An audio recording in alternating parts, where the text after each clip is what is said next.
Hello बच्चों, let's say the question. So the question is of assertion and reason type.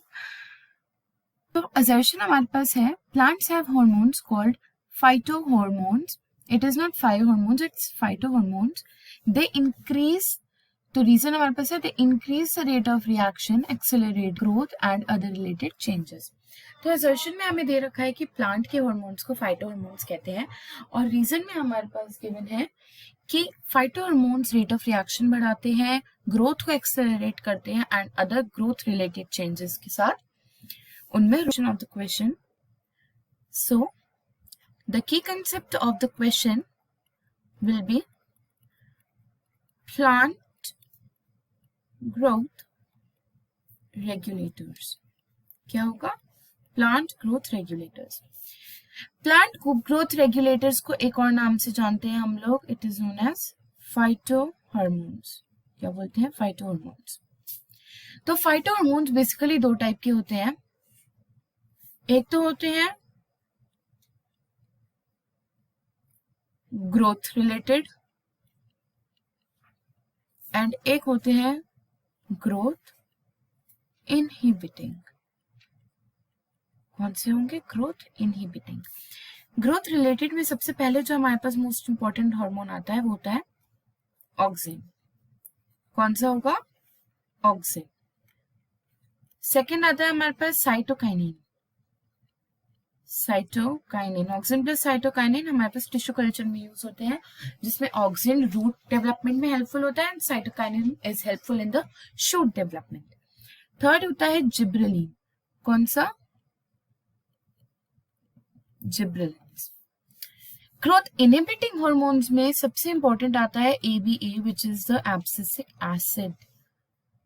It is abscisic acid and second is ethylene. Ethylene is a gaseous. तो अगर हम देखें auxin का काम क्या होता है? Auxin is involved in cell division and xylem differentiation. किसमें इन्वॉल्व होता है ऑक्सिन? सेल डिवीजन में. It inhibits abscission, it promotes apical dominance. Okay. और stem cutting and tissue culture में ये रूटिंग में रिस्पॉन्सिबल होता है. साइटोकाइनिन की अगर हम बात करें तो ये सेनेसेंस को डिले करता है. सेनेसेंस क्या होता है? अर्ली एजिंग जो होती है उसको डिले करता है. इसको रिचमोंड लैंग इफेक्ट भी बोलते हैं. तो यहाँ पर जो देखने की चीज है कि ये भी सेल डिवीजन में हेल्पफुल होता है. किसमें? सेल डिवीजन में. बट ये शूट डेवलपमेंट में हेल्पफुल होता है.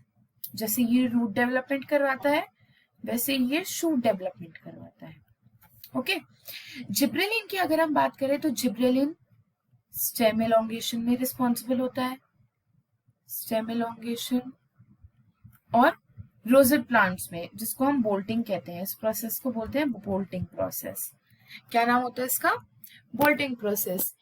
सीड जर्मिनेशन भी जिब्रेलिन करवाता है.